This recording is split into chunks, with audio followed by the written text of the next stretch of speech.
మీ కోడలు దొరికేసింది. ఏమండో రమణమ్మ గారు, మీ కోడలు దొరికేసింది. ఆగండ్రా, నువ్వు తీ పంతులు. తీస్తున్నా తీస్తున్నా. ముందు రమణమ్మ గారు చూడాలి. ఇది పిల్ల బొమ్మ.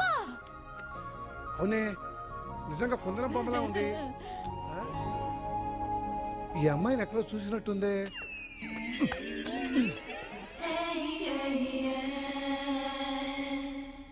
ఒరే పిచ్చినాకో, ఇది ఇలియానారా కదా?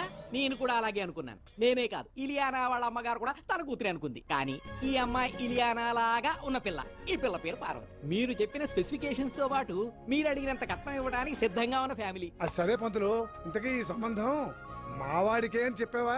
చెప్పానండి, అబ్బాయి మెకానిక్ అని కూడా చెప్పాను. బాబు, ఈ సంబంధం నీకు ఓకే కదా? ఓకేనా? డబ్బులు రియల్ ఎస్టేట్ ఏమో కూలిపోయింది, సాఫ్ట్వేర్ ఫీల్డ్ ఏమో దెబ్బడిపోయింది. ఈ టైంలో నా కొడుకు పెళ్ళేం చేసుకుంటారు బాబు?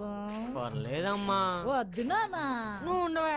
అప్పుడేదో పెళ్ళొద్దు అనుకున్నాను, కానీ పిల్లని చూశాక నువ్వు అనలేకపోతున్నానే. ఏమయ్యా పంతులు, ఫైనల్ గా చిన్న హెల్ప్ చేయగలవా? చెప్పు నాయన. ఈ పిల్ల జీన్స్ ప్యాంట్లు ఎలా ఉంటుందో ఫుల్ ఫిగర్ ఫోటో ఒకటి తగలవా? నువ్వు అలా అడుగుతావు నాకు ముందే తెలుసుగా, అందుకే తెచ్చాగా. ఇది సినిమాలో ఫోటో కాదు బాబు, ఈ పిల్ల బ్యాంకాక్ లో ఉన్నప్పుడు తీయించుకున్న ఫోటో. నన్ను నమ్మండి అయ్యా. ఓకే